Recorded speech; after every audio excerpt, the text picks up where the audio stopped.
السلام عليكم ورحمة الله وبركاته. اللهم صل وسلم وبارك على سيدنا محمد وعلى آله وصحبه أجمعين. النهاردة هنعمل أحلى طاجن كوسة باللحمة المفرومة. معانا كوسة ولحمة مفرومة. هنا هننزل بسمنة على زيت، معلقة سمنة على معلقة زيت، مش هنكتر الدهان عشان اللحمة المفرومة فيها دهان. وهننزل عليها ببصلاية،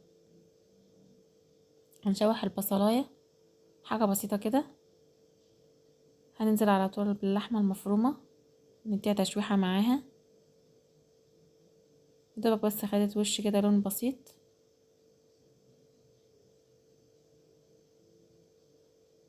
زي ما احنا شايفين كده.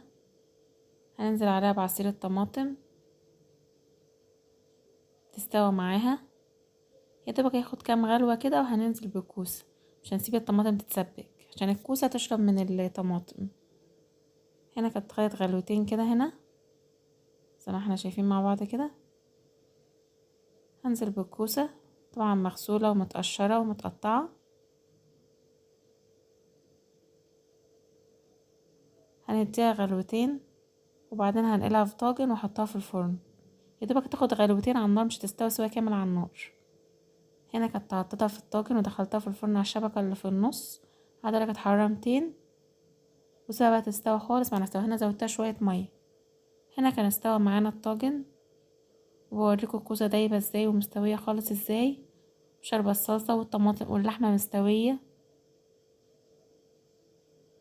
ياريت لو وصلت معانا لاخر الفيديو متنساش باللايك والاشتراك بالقناة وتفعيل الجرس عشان يوصلكوا كل جديد.